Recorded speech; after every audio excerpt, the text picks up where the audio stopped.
Paul Hawksbee, Charlie Baker here on talkSPORT. Well, so Jim Ratcliffe has been chatting to the Times Business podcast, as I'm sure you're aware, the Manchester United co-owner. He talked about Ruben Amorim, with Dominic O'Connell, the Times journalist, and the length of times he'd be given to turn things around at the club. We have to be patient, and we have a long-term plan. It isn't a light switch, and you can't run a club like Manchester United on knee-jerk reactions to some journalist who goes off on one, every week. Sorry. So Amorim gets at least the rest of the season then? Amorim, he's a good guy. That's not the same thing. He's a good guy. It's not the rest of the season. I would say Ruben, he needs to demonstrate that he's a great coach over 3 years. So you give him 3 years? Yeah, that's where I would be. Yeah, 3 years, because football's not overnight. No, and as you say, the Alex Ferguson example is exactly that, isn't it? And you look at Arteta at Arsenal. He had a miserable time for the first couple of years. Yeah. Did win the FA Cup, didn't he? That's to a business podcast, Paul, and football business is not business. Well, I think the idea that one journalist sounded off is not quite true either. There's been a general. Let's tap into this from a Manchester United fan. Jay Motty from the Stretford Paddock joins us. Hiya, Jay. Hello, Jay. Hi, lads. You okay? Yeah, good. Yeah, you must have been hanging on every word. Really, it was fascinating to hear a kind of. I'll tell you what it does do. Any of those players and their agents who have been sitting around saying, "Well, look, he might be gone soon," so now they know he's not going to be. You could see maybe a different attitude for some players. Maybe there is. Maybe that was a bit of a message to some of them. But listen, we know how things can change in football. And right now he's sat there saying, Ruben Amorim's got my back in and I'd give him, 3 years. And whilst this season hasn't been amazing, it's relatively easy to say that after we won that last time we played and it's not been a complete disaster. However, if the results didn't improve and if we were, say, around Christmas time in the bottom half of the table, or say we got knocked out of the FA Cup early doors in January, would he still feel the same way? It felt like, yes, it was a backing, but only to a certain degree.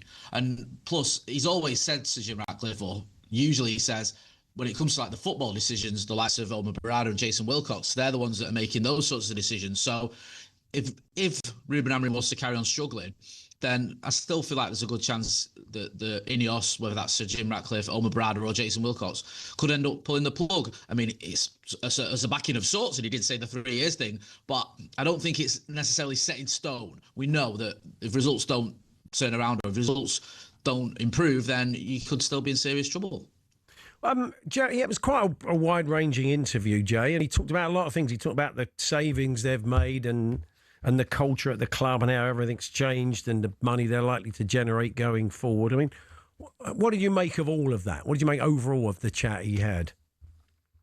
Well, when the Glazers were sort of pulling all the strings, one of the criticisms a lot of us had was you never heard from them. It wasn't the only criticism. The debt was the main criticism, the fact that they were taking out these dividends and didn't seem to care about the football club. But another issue was the fact that there was no dialogue between the owners and the fans, or there was no transparency. They didn't even give interviews to talk about Manchester United. They did it for the Tampa Bay Buccaneers, whatever they're called, but they didn't seem to care about Manchester United enough to even speak publicly about the club. At least Sir Jim Ratcliffe does that. At least he's quite vocal in what's going on, and he'll keep you updated. He did obviously the recent interview with the business podcast. He's done interviews with Dan Rowan, with Gary Neville. He's always been someone who's willing to tell you his thoughts on the club, what's going on at the club, and how he sees the club moving forward. So I do respect that element. I still feel like there's a bit of wait and see with Sir Jim Ratcliffe. Some of the moves he's made have been a bit deflating. I haven't really got them, especially when it comes to Christmas bonuses and other things like that. Others I understand. So despite the fact he's had a little while now, I still feel we have to see just where he is taking this club, where the direction's heading, because it still feels it's difficult to fully gauge. Jay, as a fan, I don't know if you do this or not, maybe it's me being a terrible fan, is when I sort of want the manager to leave my club, Torquay, I often am disappointed when we win. It means they're going to hang around another week. Were you disappointed when they beat Sunderland 2-0? No, and it's a big. I see this sometimes on social media and like YouTube, whatever. And I listen. This is someone who works at YouTube, where you see like United fans cheering a rival goal because they want the manager gone.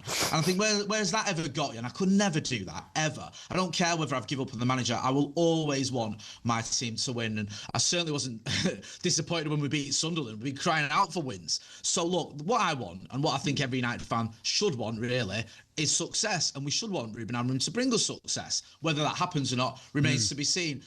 The Sunderland game is one thing. I expect, coming naive, I still expect Manchester United to be able to beat Sunderland at home. The big test is to come with the next game. Liverpool away. A Liverpool team that, they've lost a few games. It's going to be very difficult to beat them. They're the reigning champions. They've had a very good start to the season, albeit despite the recent run.